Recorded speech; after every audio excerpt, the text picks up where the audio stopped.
You're listening to The Lyndia Grant Show. Think on these things with Lyndia Grant.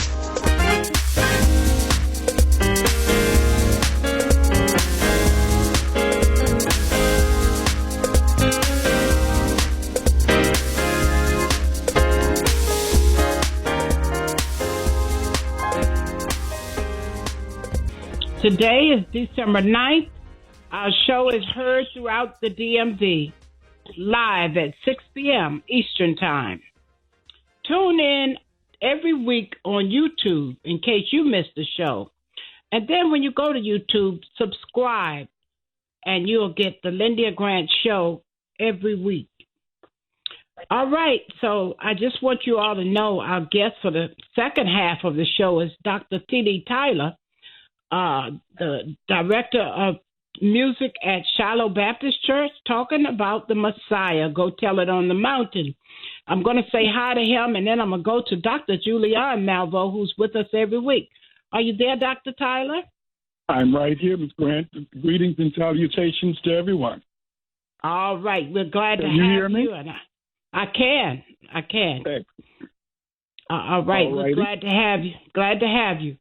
I'm going to go now to Dr. Julianne Malvo, who's our national economist and dean of Cal State LA.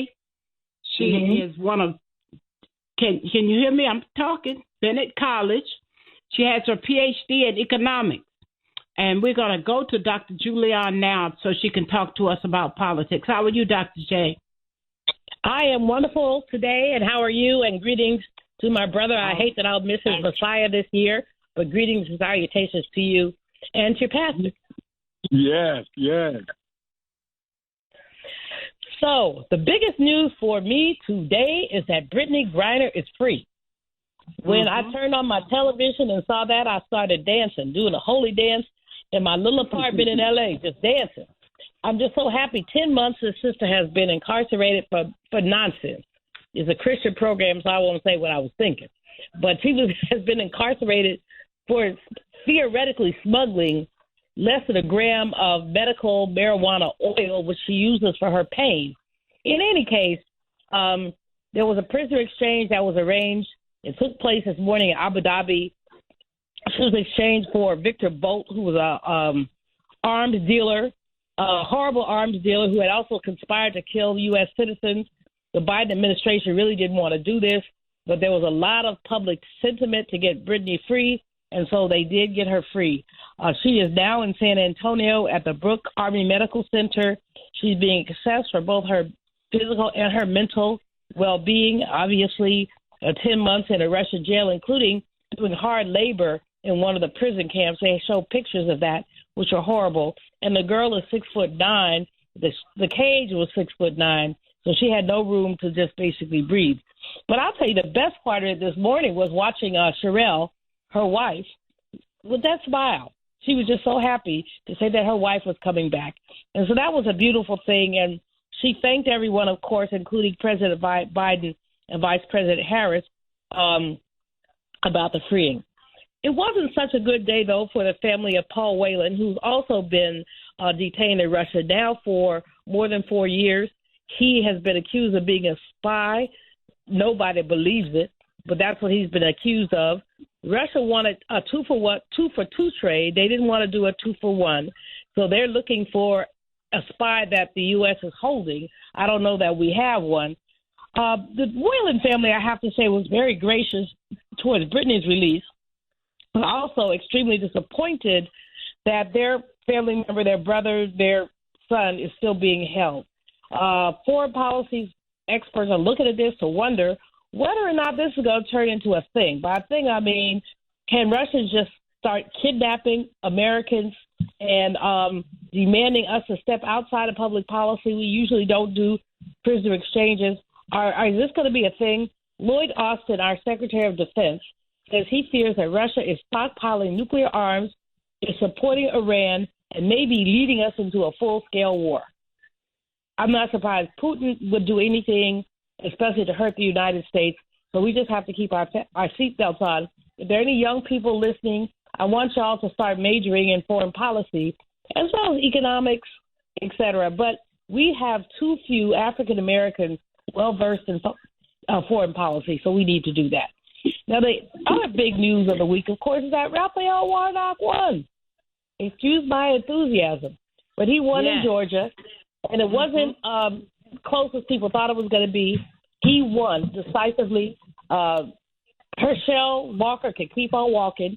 Back to Texas, actually. I mean, we found out last week that he's still taking tax breaks as a resident of Texas while he's trying to run to be a senator from Georgia. So that's really great news. I got to shout out Melanie Campbell, Latasha Brown, and all those sisters who are boots on the ground. And I'm also going to give a shame shake to the Democrats who did not do what they could have done. Had they done more, we would have even had a runoff. The Democratic Party is often comes short when it comes to black people. Just saying. Now, also on Senate note, Christian Cinema says she's no longer a Democrat. Now she's an independent. And so we have the old happy day of Raphael Warnock when we have this little turncoat saying she wants to be an independent. Now we have two other independents in the Senate. We have, of course, Bernie Sanders, who always caucuses with Democrats, and we have I'm forgetting his name now. It's sitting on a piece of paper. The brother from okay, let me go on. But we have another one. Angus King. Thank you. Angus King, who also caucuses with the Democrats. Sinema says she'll caucus with the Democrats, but guess what? She hasn't been to a Democratic caucus meeting in months. So I think that girlfriend is setting herself up for a big corporate job because I don't think she can win in Arizona in 2024 with her attitude and her behavior. But that's just that. Moving on, on Sunday, oh happy day, Karen Bass will be sworn in as the mayor of Los Angeles. It's exciting. It's just extremely exciting that she will be sworn in. She will be the first black woman mayor of this city, and she will also be the mayor of the second largest city in the United States. She comes into a city that is fraught with black-brown tension. In fact, just earlier today, Kevin De Leon, the Latino person who disparaged a black child, he was booed off the council meeting today, and several people walked off when he came in attempting to take his seat. Eventually, after an hour, he went away, and the council proceeded as it would ordinarily. Had the people who walked off had stayed off, there would not have been a quorum, and the council could not have done business. This man insists that he will not step down. He said over and over and over again he will not step down. Well, the people have another thought, another idea. But anyway, Karen is coming into a situation that's going to be very challenging for her and for all Angelenos. But the nation this is not a local story. It's a national story because this is, of course, the second largest city in the country. Now, what up with Kevin McCarthy, the Republican who wants to be Speaker of the House of Representatives? He may not even get the support of his own party. You need 218 votes to win the speakership. There are several Republicans, Andy Biggs of Arizona, Steve Scalise of Louisiana, who may challenge him. And then, of course, some of this is being orchestrated by Marjorie Taylor Greene. A blow to McCarthy would be a blow to the Republican Party. However, I ain't really that worried about him. I'm hoping that Hakeem Jeffries can keep it all in line, and Republicans can do whatever they do. But this may have national implications and reverberations. Speaking of which, I do want to shout out, of course, Sheila Jackson Lee, H.R. 40. We have enough votes to pass it in the House, but it won't pass in the Senate in this lame duck session. So we're asking President Biden to do an executive order called Executive Order 40, hashtag Executive Order 40. I'm asking everybody listening to reach out to your member of Congress, Executive 40, so that we can begin to propose reparations solutions for our nation.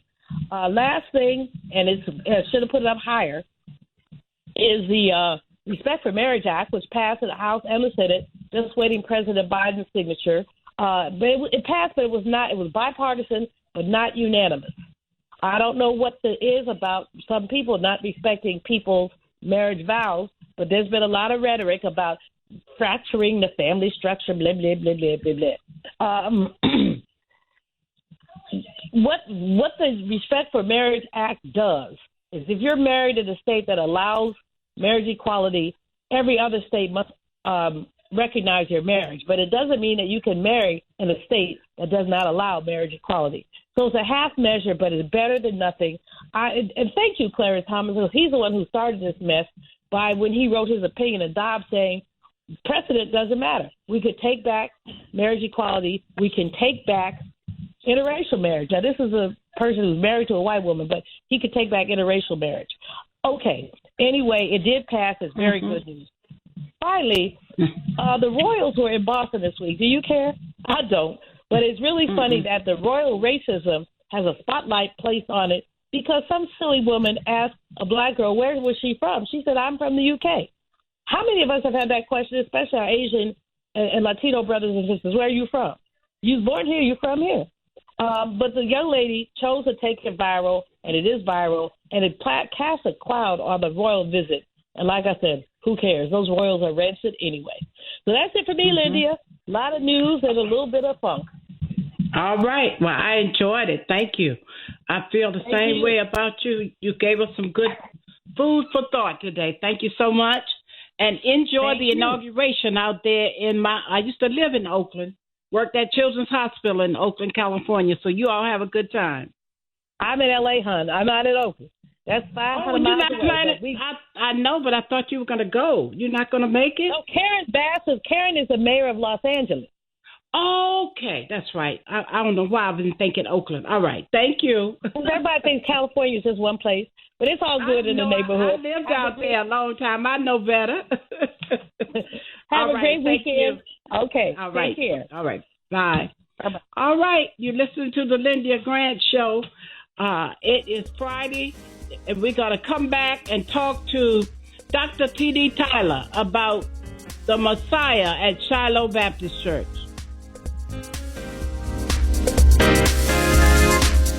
If it wasn't for my care coach at AmeriHealth, I probably wouldn't be so healthy right now. As a man, we don't get checkups or see a doctor regularly anyways. It's probably just a man thing because none of my partners go either. We know we should, but we just don't, and hope it works out. So what changed for you? AmeriHealth assigned me a care coach, somebody that gives one-on-one help, answer questions, explain things, and help set my appointments.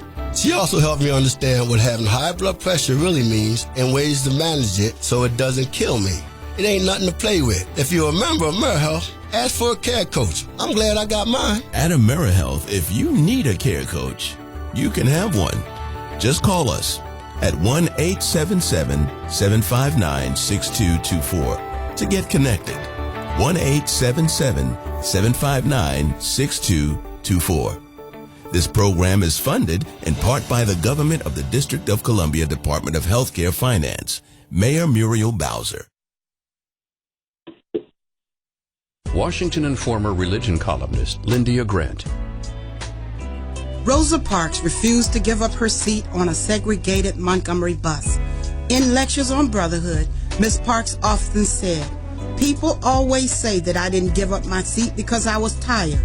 But that wasn't true. I was not tired physically. I was not old. I was 42. No, the only tired I was tired of giving in. Driven out of Montgomery by harassment and death threats, Detroit, Michigan became her new home. Rosa Parks will always be remembered as the mother of the civil rights movement. Raised in the AME church, she once said, "I remember finding such comfort and peace while reading the Bible." Read more in the religion column of the Washington Informer, an award-winning African-American newspaper. We don't report crime or gossip, just positive news. Pick up the Washington Informer or visit us online at WashingtonInformer.com. Call 202-561-4100 for more information. This is Frank Smith with the African American Civil War Museum in Washington, D.C., located at 1925 Vermont Avenue Northwest on the Green Line. Did you know that a recent study found that children who visit museums do better in school and in life than children who do not? So parents, teachers, and preachers, let's get moving. I promise you, if you bring your children to the African American Civil War Museum, they will be inspired by the images that they see. They will be impressed by our living history reenactors who are always available, and they will be involved in our scavenger hunt that takes them throughout our exhibit. That's the African American Civil War Museum, 1925 Vermont Avenue. Our hours are 10 to 6:30 on weekdays, 12 to 4 on Saturdays and Sundays. See it, Be inspired. All right, we are back. You're listening to the Lyndia Grant Show here on Spirit 1340 WYCB. We are going to get ready now to introduce our second guest. His name is Dr. Thomas Dixon Tyler. Dr. Tyler possesses over 40 years of experience as a ministry and worship developer. He is founder and president of the Psalms Ministries Consultant Initiative, a ministry and worship development service. In this capacity, he provides consulting services to senior ministries, pastors, and ministers of music across the country and in the Bahamas. For 26 years, Dr. Tyler served as director of music ministries of the illustrious Metropolitan Baptist Church of Washington, D.C., where he developed and managed an intensive music program that it was consisted of 7 choirs, over 500 voices. It was an orchestra, and several staff musicians included noted artists such as Richard Smallwood, Evelyn Simpson Currington, the Reverend Nolan Williams, Carlton Burgess, and David Warr. Today, Dr. Tyler is the head of the music ministry at Shiloh Baptist Church. And to keep from using up all the time, I just want to go right on into the interview because he's going to give us more details about what he does over there at Shiloh, getting us ready for the Messiah. I'm excited about it. Dr. Tyler, how are you? Talk to us today. I am blessed and highly favored and just honored, Ms. Grant, that you would take the time to allow us and provide a platform for us to share with the larger DMV community about this marvelous, marvelous presentation. The senior choir of the Shiloh Baptist Church has rendered a presentation of Handel's Messiah for the last 83 years. This is their 83rd presentation of the Messiah.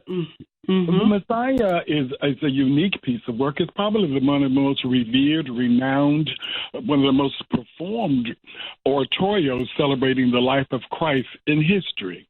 And we are honored that as I look over the last couple of years, not many churches are being able to, because it's such a demanding piece of music, and it's also been an expensive undertaking.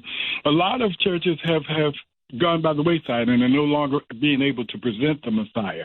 But I am just proud and honored that at the Shiloh Church, our standards, our level of excellence, our commitment to providing diversity through the Black religious experience still stands strong. So we invite anyone and everyone. I mean, it's normally a capacity crowd experience. We have 100 voices singing. We have 4 outstanding guest artists, and that's the other way in which I use the Messiah differently. A lot of our Black professional concert artists don't get the opportunity to perform at other places because they're always looking for white performers or those kinds of things. So at the Shiloh Church, and even at the Metropolitan Church, I was always committed to providing an opportunity and a platform for our artists. I'm sorry. When God poured out musical gifts, he poured them all over Black people.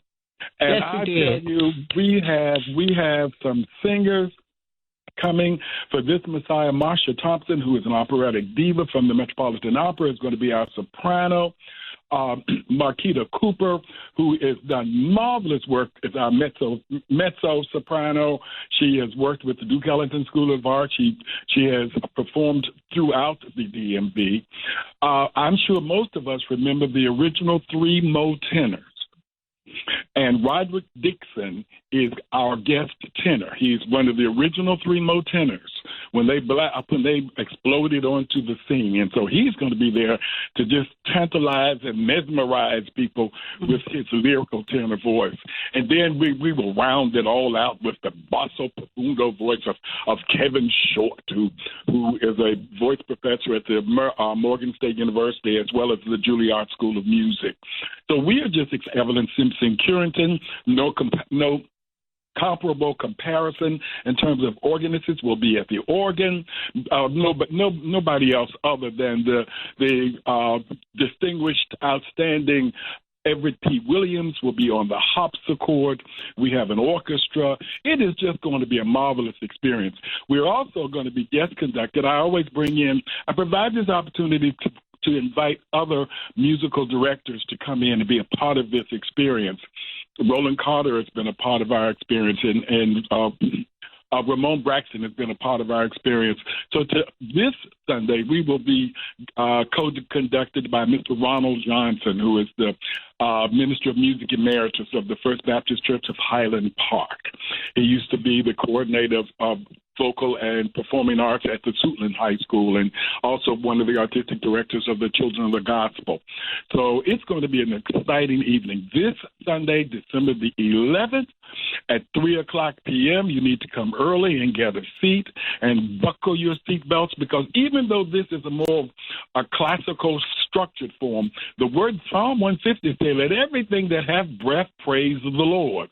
Amen. So therefore, the text and the libretto of the Messiah is all the word of God. And he shall feed his flock. For unto us a child is born. Worthy is the Lamb that was slain. Hallelujah, because he shall reign forever and ever as King of kings and Lord of lords. It's going to be an exciting time. I promise you, it's going to be an exciting time. I love it. I'm telling you, if you haven't gotten some more people ready to come, I don't know what they're doing. They can't be listening to this show, because you really have explained that thing. I'm telling you. It's going to be marvelous. It's going to be marvelous. Yes, and this is how we must invest in ourselves. And that's always going to be my commitment to Black people. We have, if it's going to be, as Jesse Jackson uses, it's up to me. If we're going to change, if we're going to grow our community, it's up to us. I'm so excited about my vote. She used to be a member of the Metropolitan Church when I was the Minister of Music there. So I know her well, and I'm just so honored to be on the same platform to discuss community and world and today's events with such a distinguished guest. So but I'm grateful. I'm grateful to you. I'm grateful to Ms. Hazel Thomas, who was our communications liaison to make this happen. And this is just going to be wonderful. This is just going to be wonderful. I'm telling you, need to come on. Make sure that you plan now to arrive early. And tell them that they can be at a premium. Tell them, Dr. Tyler, that this Sunday at 3 o'clock. Pick up the Washington Informer too, because we wrote about it in the Religion Corner. There's a marvelous article. I read it, and we thank you so much for that article. It's tell them to come on. Parking is available. We have parking in our 2 parking lots in the back. We have secured parking on Rhode Island Avenue as well as on P Street. So don't let parking be. And we also observe our COVID protocols. So that we maintain a safe environment for everyone, for all of our guests, as well as our performers. So please, and we encourage your neighbor to encourage everyone to come and to bring a friend. All right, that is Dr. T.D. Tyler Thomas. So I can't remember your second name. Thomas Dixon Tyler is my name. That's all right. Dixon I like Tyler, TD. yes. I like TD is just fine with me. You like TD, but I said to myself, it's all right with me. I thought I was going to remember Dixon because of Sharon Pratt Dixon, but it's Friday and I've been working all week. But anyway, that's all right. That's all right. We ask everybody to come on out, and we thank Dr. T.D. Tyler for being my guest today. Bless your heart. Have a great evening now. God bless. And you do the same. We'll see you on Sunday. Happy holidays. Please see me on Sunday. And if you do come, make sure that we meet. All right. I will. Bless your heart. Bye-bye. All right. That concludes our show for the Lyndia Grant Show this week. We thank you for tuning in to hear Dr. Julian Malvo and Dr. T.D. Tyler. Next week, we're going to have another special show for you. We invite you to join us. Pick up the Washington Informer newspaper and call us at 240-602-6295. Join us this coming Sunday at All Nations Baptist Church where our pastor is the Reverend Dr. James Coleman, located at number 2 Rhode Island Avenue, Northeast Washington, D.C. Look for the church with the red doors. We worship every Sunday beginning at 10 a.m. We start with Bible study, and then we go on to worship service. We hope this show has been helpful to you. Scripture says, my people perish for the lack of knowledge. And Earl Nightingale once said, words, thoughts, and deeds have a boomerang effect, so be careful what you send out. Scripture says, my people perish for the lack of knowledge. We do become what we think about. Think on these things from the Lyndia Grant Show. I'm your host, Lyndia Grant. Until next week, good day.